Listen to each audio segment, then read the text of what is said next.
solo hay 9 estudiantes conectados. Y en total nosotros ustedes son más o menos 30, 40 estudiantes.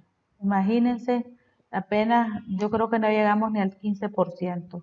Entonces, esto es de responsabilidad, así que yo les pido a ustedes que tengan que hagan el mejor esfuerzo por estar conmigo en la clase.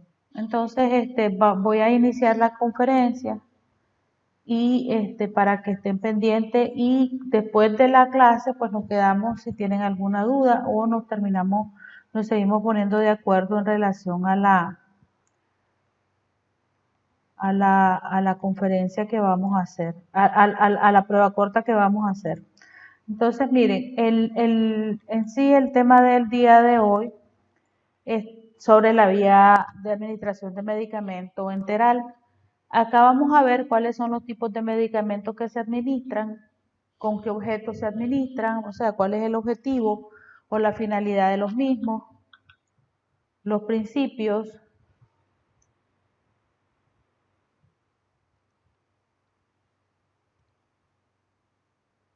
y los equipos que vamos a necesitar y realmente el procedimiento para la administración de este tipo de fármacos. Acá, la administración de medicamento oral, aquí tengo un error, es oral o vía oral, VO, como sus iniciales, o PO en algunos, en algunos casos, PO. Aquí en Nicaragua generalmente le decimos PO. Entonces, el concepto de la administración de medicamentos es el procedimiento que permite el paso de los medicamentos a la circulación sistémica a través de la boca. En este caso es el tratamiento oral. En este caso, siempre es importante que nosotros recordemos que la vía oral, los medicamentos van a ser absorbidos a través del sistema, obviamente, digestivo. Desde que entra a la cavidad oral, en este caso la boca, se mezcla con las sustancias que están en la cavidad oral, en este caso la saliva, y la saliva, ya saben ustedes que secreta algunas enzimas, y este medicamento, este fármaco se une a las mismas, se deglute, o sea, se traga y desciende por el esófago hasta llegar al estómago. El efecto que tiene o el tiempo para producir su efecto, el medicamento por vía oral, es aproximadamente de 30 minutos. Una vez que se pasa al sistema digestivo, ¿verdad? En este caso al estómago, después tiene que pasar al intestino delgado, en donde se va a realizar en algunos casos de algunos medicamentos la absorción del mismo. Entonces, en este caso es importante que ustedes recuerden que el paciente, hay medicamentos inclusive que se prescriben que tienen que ser en ayuna, hay unos que que tienen alguna prescripción que se deben de acompañar con algún tipo de alimento. O sea, todo eso, en este caso, la enfermera debe estar, o el enfermero debe estar pendiente de cuáles o qué tipo de fármacos son los que deben de necesitan, por ejemplo, ese tipo de, de prescripción previa. Entonces, ¿qué es lo que pasa? Si nosotros tomamos en consideración estas recomendaciones, por ejemplo, hay un fármaco que es muy conocido, por ejemplo, las sales de hierro. Esto se lo prescriben a las mujeres embarazadas o los que tienen algún problema de deficiencia de hierro. Este medicamento, el médico lo prescribe y le escribe al paciente y le dice en la receta, tomar, ingerir una tableta diario, dos veces al día por vía oral. Antes o sea, en ayunas o acompañado con jugo de naranja o cualquier otro cítrico, ¿sí? Entonces, esa es la prescripción que el médico efectivamente está haciendo. Entonces, ¿qué es lo que hace la enfermera si el paciente está hospitalizado y le va a dar sus sales de hierro? Entonces, viene la enfermera y eso hace en su solicitud de dieta de este paciente, le dice que tiene que tener algún juguito de naranja o algún cítrico junto con ella. El hierro, por ejemplo, no debe, ¿por qué? Porque el hierro, una vez, por ejemplo, si se toma con leche, estas moléculas de la lactosa que se transforma en el sistema digestivo, una vez que se hace su transformación, esto inhibe la absorción del hierro. ¿Por qué? Porque tiene en el sistema digestivo hay unos receptores en la vellosidad del intestino delgado que se van a tratar de separar esa grasa que va en la leche. Entonces, en el afán de estar haciendo la separación o la degradación para que se dé la absorción de los otros componentes o los otros nutrientes de la leche, entonces se pierde la absorción o se pudiéramos decirlo de alguna manera, se descuida la absorción del hierro. Entonces, que esto dicho, ¿verdad? De una forma bastante sencilla para que pues, pueda explicárselo. Entonces, por eso es que también se dice que si vas a administrar el hierro, que sea alejado de los alimentos o de alimentos que contienen hierro. Eso por un lado. Por otro lado,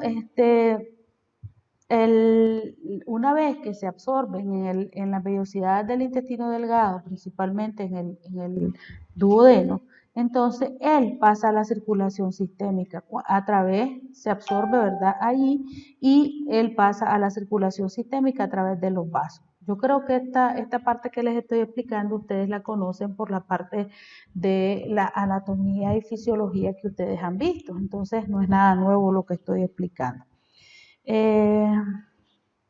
Se necesita, siempre la enfermera debe llevar consigo ¿cómo se dice?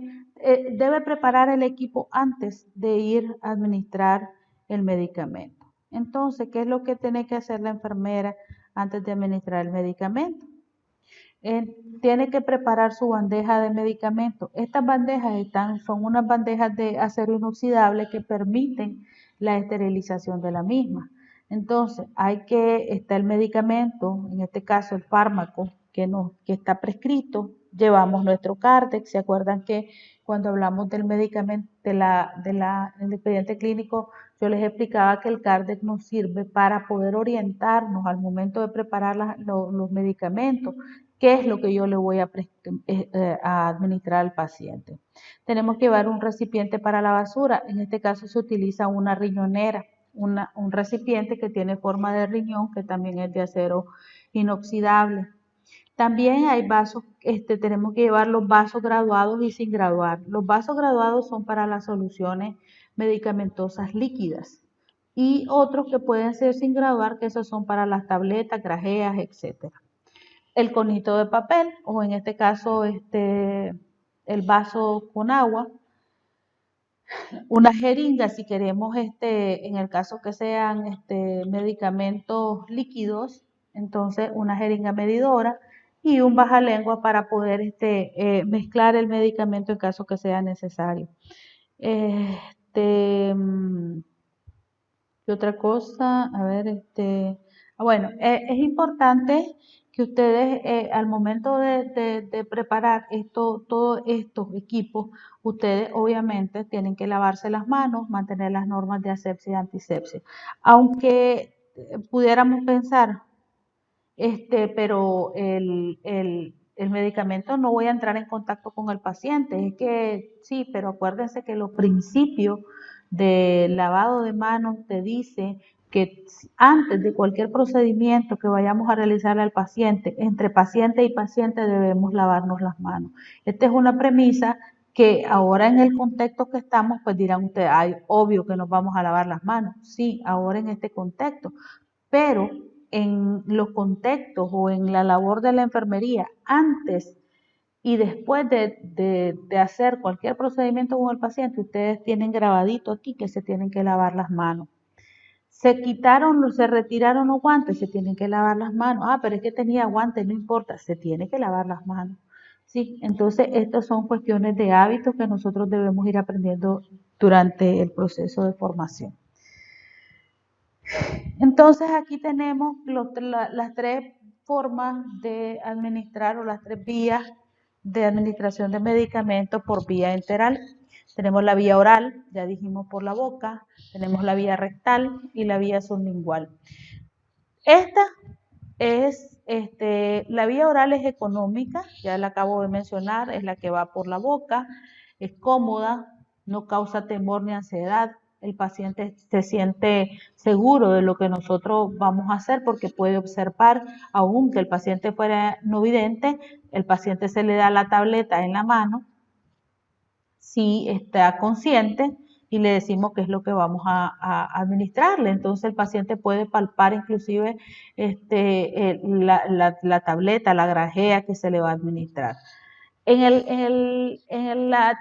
Obviamente el medicamento por vía oral tiene una desventaja, que la absorción es más lenta en relación a la administración de medicamentos por vía subcutánea, intramuscular y ni se diga pues por la vía intravenosa. En la vía intravenosa, en los primeros 5 minutos, pues ya se está haciendo la absorción del mismo. Y en este caso, pues ya les decía, varía, puede ser de 30 a 45 minutos que se puede absorber el fármaco que va por la vía oral. La otra desventaja es que no se puede administrar el medicamento por vía oral en los pacientes que obviamente están inconscientes o anestesiados, ¿verdad? Porque si el paciente está inconsciente no va a poder deglutir y pues lo que va a realizar este paciente es que puede broncoaspirar. Entonces, ¿qué pasa? Los pacientes que están comatosos, que están, como se dice, somnolientos, esos pacientes no pudiera dárselo, ni en niños muy pequeños. Este es otro inconveniente que no se puede obviar. En los niños menores de 5 años no se puede administrar, no se recomienda administrar los fármacos por vía oral. Por eso es que vamos a ver más adelante cuáles son los que pudieran ser los más recomendados para los niños pequeños.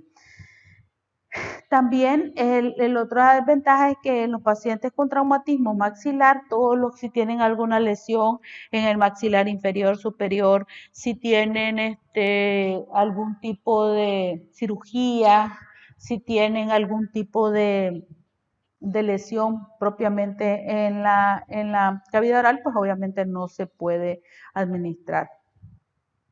Tiene como desventaja, como les decía, riesgo de broncoaspiración. Broncoaspiración es cuando el paciente, como decimos popularmente, se escapa de ahogar. ¿Por qué? Porque el líquido o la solución pasa a la vía respiratoria y entonces el paciente pierde la capacidad para respirar. Y obviamente no se lo podemos tampoco administrar si el paciente ha referido vómito. El paciente está hospitalizado, el médico le prescribió el dihidronato por vía oral, porque pues vomitó en la mañana, pero no ha vuelto a vomitar. Eso es válido. Pero si el paciente tiene el horario de la administración de medicamentos, que es a las 8 de la mañana y a las 7:30 vómito, no se lo voy a dar a las 8 de la mañana. Tengo que reportar que el paciente vomitó y que probablemente se le cambie la vía de administración de ese medicamento antiemético, o sea, para que no siga vomitando. Entonces, todos estos detallitos, por muy pequeñitos que sean, dirán ustedes, ay, pero si eso es lógico, profesora. Es lógico, pero lo tienen que conocer. En algunos no es tan lógico como parece. Entonces, la otra vía que va por la boca, pero va debajo de la lengua, como se dice acá, es sublingual. La vía sublingual es de absorción rápida. tiene un efecto rápido porque ahí está bien vascularizado. Si ustedes levantan la lengua, ven una serie de vascularización y entonces ese efecto es rápido. Por eso los pacientes que llegan con la presión alta, la opción es triturar el fármaco y ponérselo debajo de la lengua, perdón. Y entonces eso tiene un efecto rápido, es menos invasivo y esto se puede hacer como una alternativa en aquellos lugares donde no tenés una sala para preparar al paciente y canalizarlo, o sea, de una forma más rápida para que haga su efecto rápido. Es económico, no genera ansiedad ni temor. Las desventajas, pues tiene las mismas desventajas que, eh, que la vía oral. O sea, principalmente cuando los pacientes están inconscientes, a veces el efecto adverso es más rápido que del que esperaban, que el efecto deseado. Entonces, a veces esto hace que sea un poco complicada la administración de este fármaco. Debe ser vigilado también. Entonces, los fármacos utilizados para la administración por vía oral, ya ustedes algunos lo conocen. Sin embargo, los términos son totalmente diferentes. Por ejemplo, los jarabes son líquidos de consistencia viscosa que por lo general contienen altas concentraciones o soluciones concentradas en azúcar y se utiliza la sacarosa en agua o en otro líquido. Entonces eh, son soluciones que son muy dulces.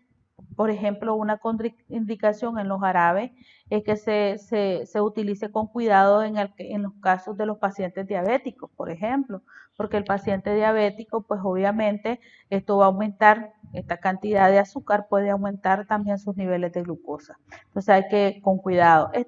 Generalmente este tipo de soluciones se diseñó para hacer mejor la palatabilidad, o sea, el sabor para convencer a los niños, pues que realmente no son desagradables. Tenemos las suspensiones, es una forma farmacéutica en la que el principio activo, o sea, el fármaco, no está disuelto completamente y una parte de él se mantiene suspendido, por eso se llama suspensión, está flotando en ese líquido.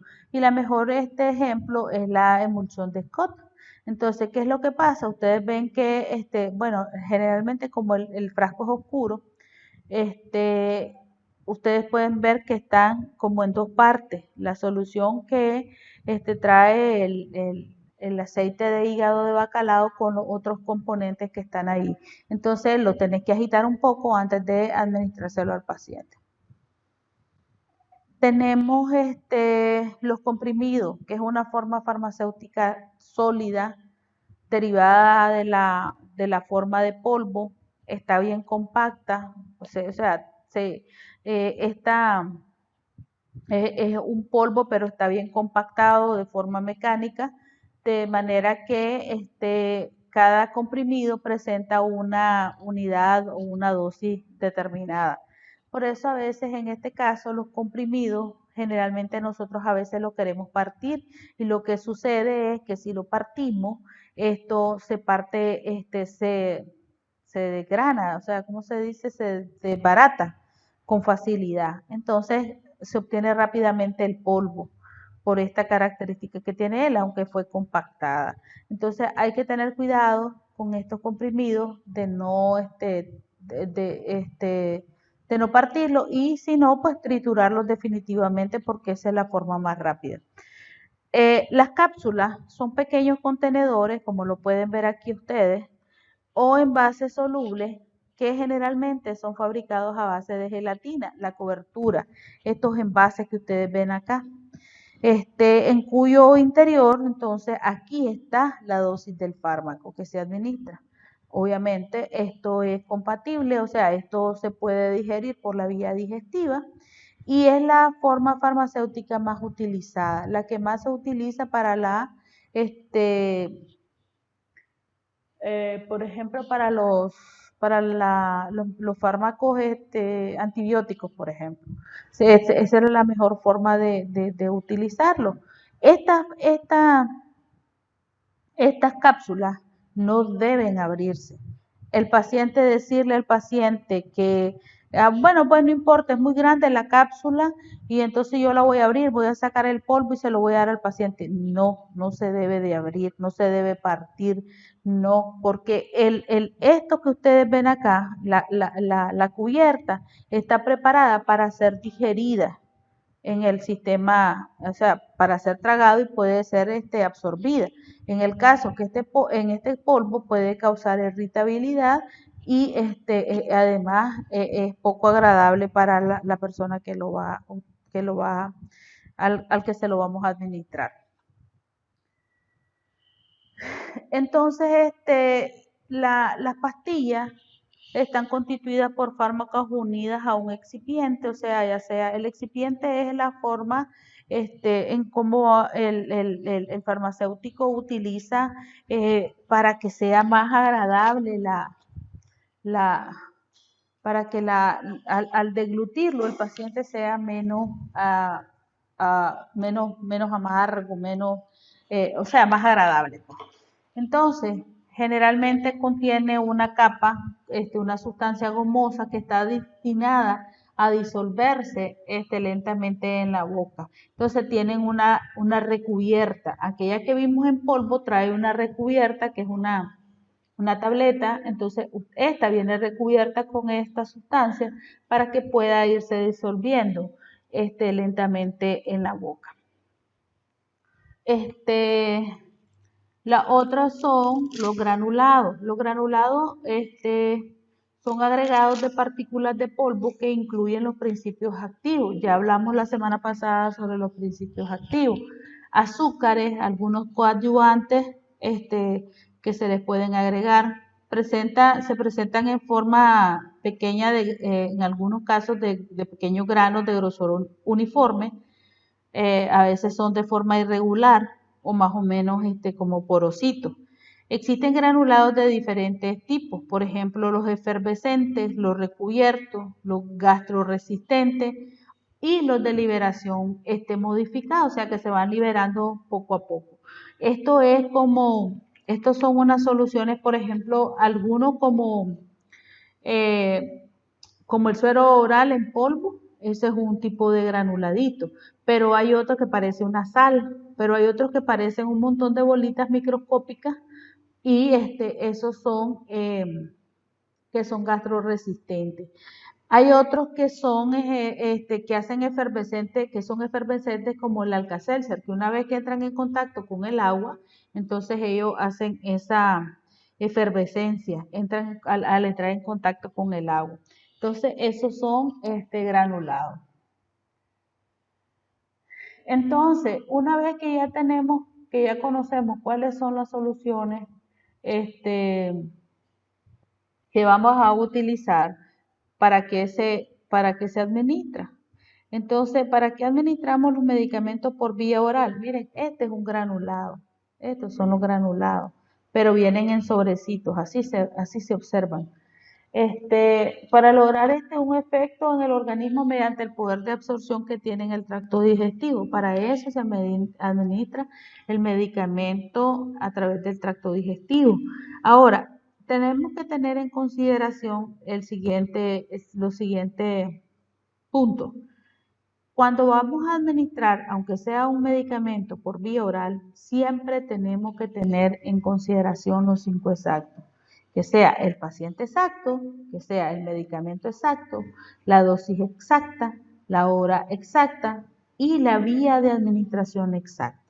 A veces es que no le entendemos a la letra del doctor y entonces yo creí que era por vía oral y realmente decía otra cosa. Entonces eso es bien importante a la hora de administrar los medicamentos. En la actualidad se está hablando, además de los 5 exactos, de los 10 seguros. ¿Por qué? Porque además de que hacer 5 exactos, volvés a hacer otro recuento, pero entonces aquí a tomar, como es de seguridad, decimos si llevas las manos lavadas, si utilizas la técnica de asepsia correcta, si el paciente está segura que el paciente lo puede, en este caso que es por vía oral, que el paciente lo puede deglutir y entonces ya estamos dándole seguridad a la administración de ese fármaco.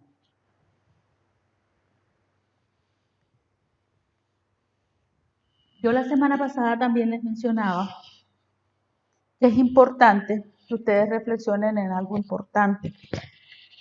Tenemos que tener precauciones a la hora de administrar estos fármacos, por muy sencillo que sea. Pues si es una pastilla, profesora, sí, probablemente es una pastilla, pero eso puede tener muchísimas repercusiones en el paciente.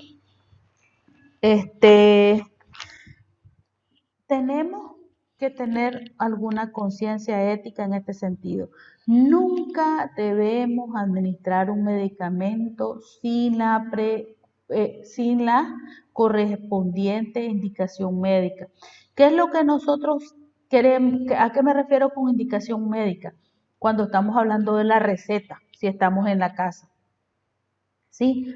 Si el paciente no le lleva una receta, no le prescriba, no se lo administren.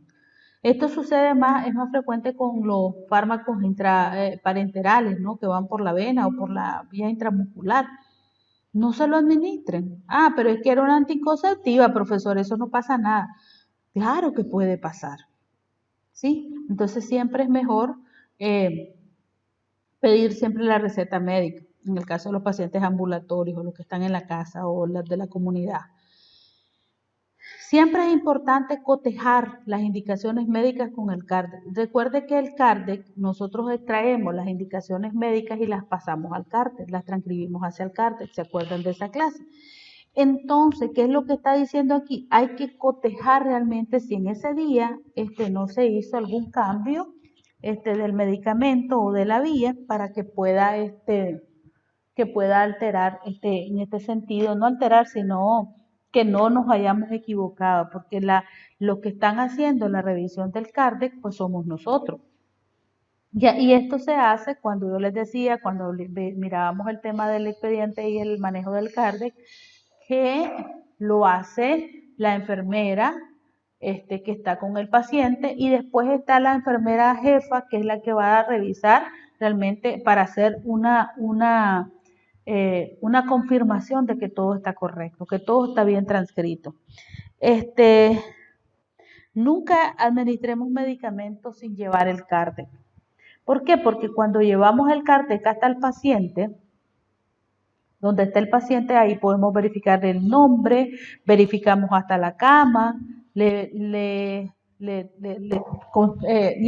en ese momento que ya estamos en la cama, con el paciente, en el lugar donde le vamos a administrar el medicamento, podemos ver el brazalete del paciente. Ya en Nicaragua se están utilizando los brazaletes, además de que le preguntamos, ¿usted es Juan Pérez? Sí, pero el otro era Pérez Sosa, perdón, y el otro era Pérez Angulo. Entonces, se imaginan que los dos, pero si no llevo el CARDEC y solo me quedo con un apellido, entonces podemos también equivocarnos de paciente.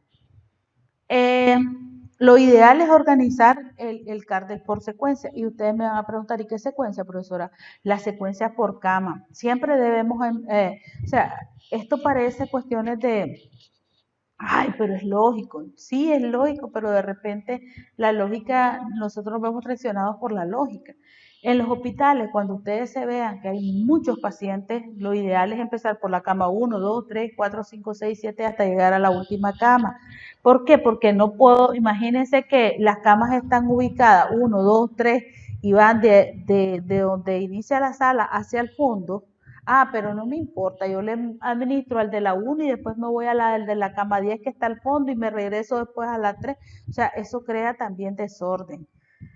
Sí, entonces lo ideal es que la enfermera esté lo más organizada posible para cometer los menos errores posibles, el menor error posible. ¿Sí? Entonces eso nos va a favorecer mantenernos en orden. La otra cosa es lavarse las manos, mantener el lavado de manos. Ya preparé el medicamento, entonces ahora voy a la sala. Entonces, acuérdense que si nuestras manos entran en contacto con la cavidad oral, porque es que se la voy a poner debajo de la lengua, pero don Juancito no levanta bien la lengua, entonces por eso es que tengo que llevar un bajalengua, para ayudarme y auxiliarme y que no entren en contacto mis manos con la lengua del paciente, porque al final la lengua tiene secreciones corporales y entonces sí me puedo contaminar. Importantísimo, administrar el medicamento que solamente ustedes hayan preparado. A ver, le va a decir la Walquiria a la Nerissa, a ver, aquí está, mira, llévate este medicamento y se lo pones a don Pedro. ¿Qué sabe la Nerissa qué es lo que le dio la Walquiria? Ah, no sabe. ¿Sí? Entonces, diferente es cuando yo sé, estoy segura que ese fue el medicamento que yo preparé y que ese era el medicamento que realmente tenía indicado don Juan. Si por ejemplo, a veces en las situaciones de emergencia, inclusive aún estando en situaciones de emergencia, la enfermera está preparando medicamento y ella misma administrándole medicamento. Ese es su rol en el caso de que haya un paro cardiorrespiratorio al paciente. En el hospital uno se organiza, la que va a administrar medicamentos, la que va a estar asistiendo directamente al paciente con el médico, que el médico le dice subirle la cama, ponerle el electrodo, ponerle el desfibrilador, entonces, y la otra está únicamente para administrar medicamentos. Así se evitan errores en la administración de los mismos. También la otra cosa es que hay que colocar los medicamentos en los vasos para la medicación. Cada medicamento debe ir por separado. Yo he visto en los hospitales que llegan así, a veces los frascos de los pacientes, sobre todo los pacientitos de la tercera edad, le llevan, porque como los pacientitos de la tercera edad toman hasta 3 o 4 fármacos, entonces yo se los llevo en un solo contenedor, miren. Y a ver, entonces se lo damos como que fuera líquido y el paciente se tiene que tragar los 4 fármacos y después le pasamos el agua. Lo ideal es que vaya cada medicamento por separado. La otra cosa que he visto en la actualidad es que llegan los medicamentos con su etiqueta, con su blister, donde el contenedor donde ellos vienen y se va abriendo en la medida que va pasando. Si son 3, pues voy abriendo cada fármaco. Entonces, eso hace que sea también de una forma segura y que el paciente realmente se sienta seguro que le estás administrando el fármaco adecuado. Es importante verificar el nombre del medicamento antes, durante y después de la administración. Como lo llevamos allí, el fármaco, entonces vemos y verificamos realmente que sea el medicamento. Durante la administración, a ver, don Juancito, le estoy diciendo, estoy viendo la etiqueta, a ver, aquí está su acetaminofén que el médico le prescribió y estoy viendo que realmente dice acetaminofén. Lo abro y se lo doy, el paciente lo deglute y cuando voy a hacer mis anotaciones en el expediente clínico, anoto y verifico que realmente fue acetaminofén lo que yo le administré. Los líquidos deben medirse en recipientes graduados. Los vasos medidores, pues ustedes de alguna manera, yo casi estoy seguro que todos hemos visto esos vasitos que vienen con los jarabes y eso es para medir la dosis, una cucharadita. Si ustedes vieron las tablas de conversión, y yo los invito a verlo, ¿cuánto cc equivale una cucharadita? ¿Sí? Son 15 ml, profesora. Eso lo tienen que estudiar para la prueba de hoy, lo tenían que haber estudiado. Una cucharadita, una cucharada, cuánto es un vaso, cuántos son 30, una onza, son 30 cc. Y entonces así tenemos que ir aprendiendo esas medidas de conversión.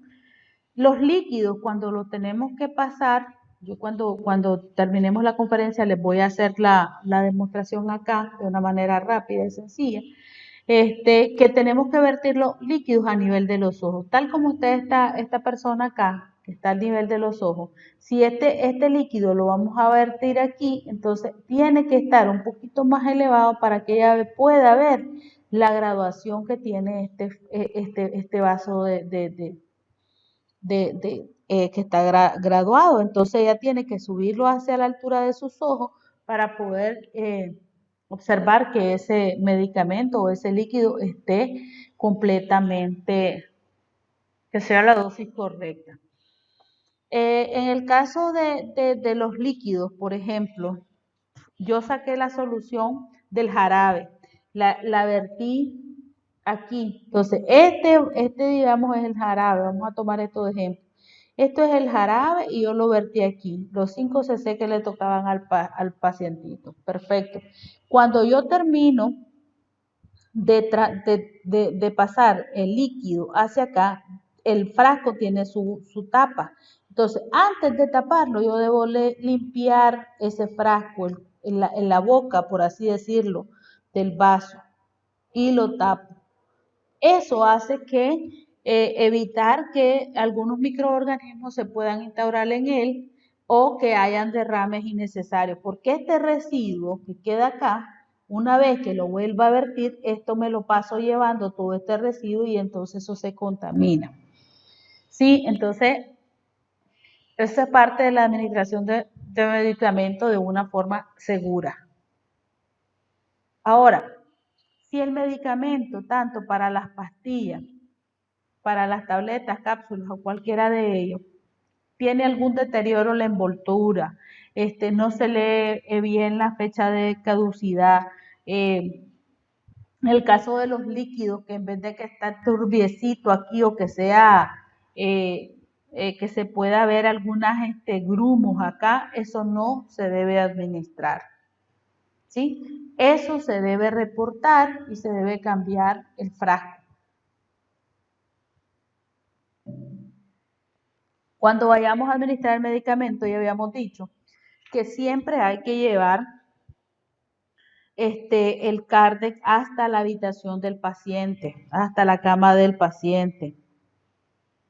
Entonces, ¿para qué? Para poder verificar también en ese momento el fármaco que le estoy administrando. La otra cosa es que una vez que terminamos, debemos registrar correctamente los fármacos administrados. Si el paciente, por ejemplo, no ingirió el fármaco, eso lo tenemos que anotar en la nota de enfermería, no en la hoja de control de medicamentos, sino que hacemos y lo describimos en la nota de enfermería. Ahí lo ponemos, no lo tachamos. ¿Se acuerdan que yo les decía? Encima del horario, ustedes le ponen una pleca encima. Entonces, ¿qué pasa? Una vez que está esa pleca encima, ustedes están seguros que se le administró. Ah, pero no aparece la pleca. Entonces, si yo fuera la jefa de enfermeras y estoy revisando ese expediente, me voy a la nota de enfermería a ver qué pasó a las 8 de la mañana, por qué no está tachado ese medicamento. Y ahí debe decir, el paciente rehúsa a tomarse el medicamento porque dice que le da dolor de cabeza, que es lo que les diga, pues, o por la razón que haya ocurrido. Tenemos que dejar los cardes en orden en su lugar. Si por alguna razón no se hubiese administrado, bueno, aquí ya, además de anotarlo, tenemos que reportarlo. Se debe conocer la causa se le debe dar a conocer al paciente la causa para qué le estoy dando el medicamento, así como los efectos de dicho fármaco. Yo aquí está también, le estoy dando el acetaminofén es para la fiebre y para el dolor, ya sabe, si tiene algún malestar usted me avisa. Esto no produce ningún efecto, esto no le va a dar vómito, no le va a dar, y ya le damos alguna reseña acerca de los fármacos que estamos administrando. Sé que es difícil porque tal vez la experiencia de ustedes lo que han visto es que dicen, la profesora, a los 60 pacientes que les voy a administrar medicamentos, a eso les voy a explicar sí, lamentablemente sí, o afortunadamente sí, porque entre más información le demos a nuestro paciente, más seguro de lo que le vamos a hacer va a estar, y eso quiere decir que el paciente va a colaborar más. Entonces, acá tenemos algunas desventajas generales y algunos en algún momento cuando está contraindicado la vía oral. Ya lo mencionamos, se evita cuando el paciente tiene alteraciones en la función gastrointestinal, si tiene náusea, vómito, si tiene la movilidad reducida, o sea, después de una anestesia general, inflamación, o se le hizo alguna resección quirúrgica, o sea, se operó. En el tracto, que tenga alguna cirugía del tracto gastrointestinal. Ya dijimos que no, que está contraindicada en los pacientes que no pueden tragar, sí, que no pueden deglutir, como algún paciente con trastornos neuromusculares, espasmos esofágicos, lesiones bucales. Hay pacientes que cuando hablamos neuromusculares, por ejemplo, con ACV, que tienen la desviación de la comisura de la boca, entonces a ese paciente no le vamos a dar un fármaco por la boca. La administración está también contraindicada en pacientes inconscientes, confusos, que no pueden estar dispuestos a tragar o mantener el medicamento debajo de la lengua. También no se pueden administrar en pacientes que tienen aspiración gástrica, ¿sí? Esto se hace en aquellos pacientes que están haciéndose alguna prueba para cirugía, por ejemplo, que van a hacerles un seriado gastroduodenal, pues. Entonces eso no puede, no le podemos dar fármaco por la vía oral. Entonces, algunas veces los medicamentos orales irritan el revestimiento del tracto gastrointestinal, a veces decoloran los dientes, tienen un gusto desagradable, a veces manchan los dientes, como el caso del uso prolongado de las sales de hierro o los sulfatos ferrosos que manchan los dientes. Entonces, eso es en aquellos casos de uso prolongado. Y ya de alguna manera les expliqué que las secreciones gástricas pues obviamente destruyen algunos de los fármacos, entonces no se pueden absorber de forma adecuada. Entonces acá tenemos la vía sublingual. Los medicamentos, bueno, la vía sublingual son medicamentos que se administran debajo de la lengua, los cuales son absorbidos por esos capilares que se encuentran debajo de la lengua, tal como lo pueden observar acá. Acá yo creo que fue para efectos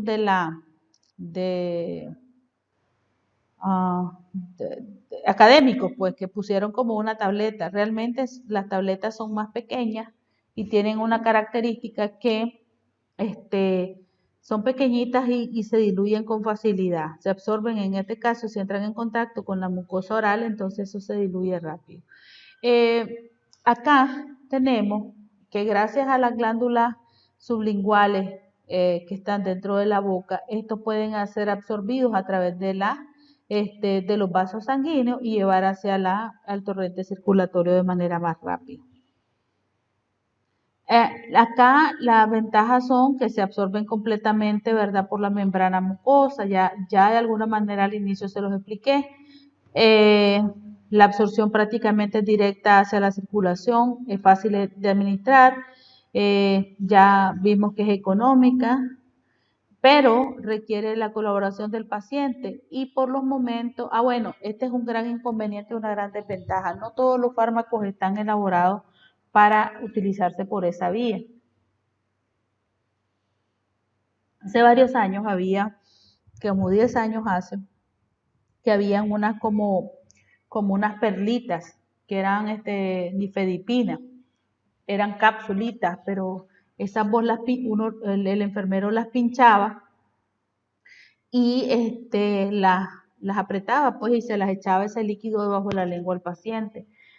Eso era una forma. La otra forma que se utiliza es triturando las tabletas y poniéndoles el polvo debajo de la lengua. Porque no hay fármaco pues destinado para eso. Habían unas que se llaman isosorbide, que son para los problemas cardíacos o para los pacientes que están pasando un infarto o transinfarto, que se les puede poner debajo de la lengua para bajar la presión arterial y fue bastante efectivo. Ahorita, hace como 2 o 3 años vi que se estaban elaborando analgésicos que se pueden utilizar por vía sublingual, pero son muy pocos los fármacos que tenemos disponibles para esta vía. La última es la vía rectal. El fármaco se introduce en el organismo directamente con ayuda de algún mecanismo, ¿verdad? Ya sea por lavativa, sonda rectal o por el supositorio que nosotros conocemos. Y aquí la absorción se realiza a través del plexo hemorroidal, el cual evita en parte el paso por el hígado antes de incorporarse a la circulación sistémica. Entonces, esto lo que hace es, o sea, estos fármacos fueron diseñados primero para los pacientes que no toleran la vía oral y que necesitan que utilizar métodos menos invasivos. Pero también hay aquellos fármacos que puedan causar eh, que se son absorbidos o que son metabolizados en el nivel en el hígado y que pueden causar mayores daños. Entonces, por ejemplo, los pacientes que tienen ah, insuficiencia hepática, hay muchos fármacos que no los puedes utilizar por esa vía, entonces se utilizan, por eso esa es lavativa, se le ponen un enema, se pasa por vía rectal y entonces ahí se absorbe. La administración del supositorio debe hacerse de manera que penetre en primer lugar el extremo y termine en la punta, a fin de evitar su expulsión por la contracción del esfínter anal. Entonces, generalmente la gente piensa que los supositorios se ponen esta punta al inicio y entra al recto, y es lo contrario. Primero es un borde que tiene, que está más recto, ¿sí? Y al final que termine con con lo que pues, vemos acá como una punta. Entonces, el objetivo pues, de la vía rectal es que la mucosa rectal favorece la absorción farmacológica de algunos fármacos. Entonces, en el caso del procedimiento de la administración del supositorio, siempre se le pregunta al paciente si tiene ganas de defecar, para que lo haga en ese momento antes de introducir al supositorio. La otra cosa es que tenemos que tener en consideración que si el paciente tiene una cirugía previa en el recto, si tiene lesiones en el recto, si el recto está, la región anal está sucia, pues evidentemente hay que hacer la higiene primero antes de administrar el medicamento. Siempre debemos de colocar al paciente en decúbito lateral izquierdo, tal como lo pueden, bueno, aquí está el derecho, sobre su lado derecho. Lo ideal es que el paciente esté sobre su lado izquierdo, en decúbito lateral izquierdo, para que se favorezca la absorción del mismo. La otra cosa es que debemos de cubrir al paciente con la sábana de tal modo que solo queden expuestas las nalgas, ¿verdad? Vamos a separar cada glúteo, y vamos a observar una vez el orificio anal. En este caso ya les mencionaba, comprobar que está limpia, verificar que la consistencia del supositorio, y utilizamos el dedo índice para introducirlo. Tenemos que tener en cuenta que un supositorio blando se adhiere al envoltorio, entonces es más fácil introducir en el ano. Para aumentar la consistencia del medicamento lo podemos colocar antes en la nevera, pues en el refrigerador, con un poco de agua fría. Generalmente los supositorios se mantienen en refrigeración. Ahora, si el supositorio, en el caso de que los supositorios, la dosis requiere solo la mitad del supositorio, ¿verdad? Entonces los supositorios, como tienen una forma cónica, entonces, de tal modo que se deben partir de forma longitudinal para que la mitad, ¿verdad? Pueda ser utilizada esta mitad y también la otra mitad. Eso es en cuanto a la administración de medicamentos por vía rectal.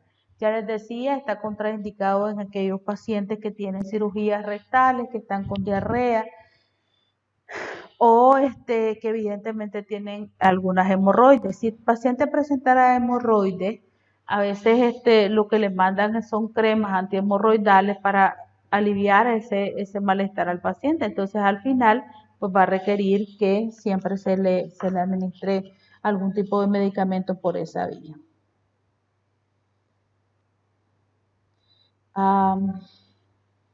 Y algo que quiero que dentro de las presentaciones de los fármacos, aquí van a decirme ustedes que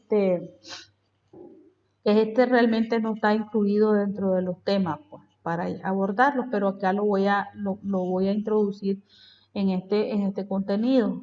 Hay fármacos que se utilizan por vía tópica, o sea, la piel, las mucosas, ¿sí? Para que se administre un fármaco. Estamos hablando de la mucosa rectal, estamos hablando de la mucosa oral, pero además de eso hay otras mucosas que no se incluyeron anteriormente, como la de la conjuntiva, la ótica, que en este caso es una vía ótica, y etcétera.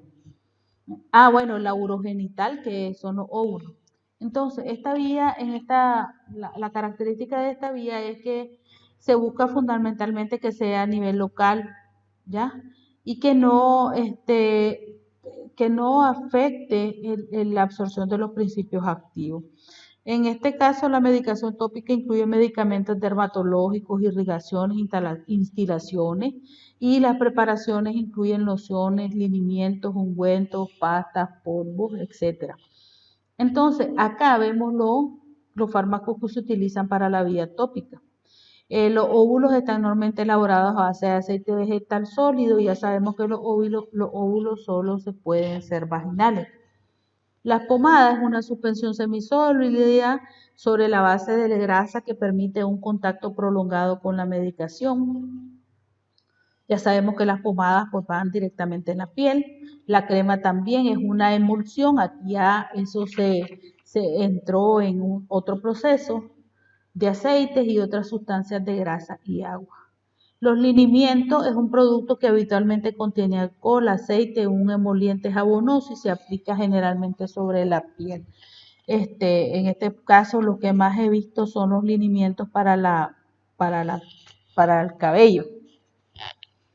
Entonces tenemos la loción, que es la medicación líquida aplicada externamente para proteger la piel, son las cremas o lociones que nosotros usamos en la piel. La pasta, que es un producto semisólido más espeso que la pomada y se absorbe a través de la piel más lentamente que la pomada. Podemos decir la pasta como por ejemplo, el Fastungel, algo así. No, ¿cómo se llama el que usan los deportistas? Bueno, ahí me voy a acordar. Cofal, profe. Exactamente, mi niña, ese Cofal. Tenemos parches o discos transdérmicos, son medicaciones incluidas en un disco o un parche como una curita. Ellos contienen una membrana semipermeable que permite que el medicamento se absorba lentamente a través de la piel, y eso pues dura por más líquidos prolongados. Y los otros son líquidos, que son medicamentos que se presentan en forma líquido y generalmente se utilizan para las aplicaciones de gotas ópticas, oftalmológicas o nasales.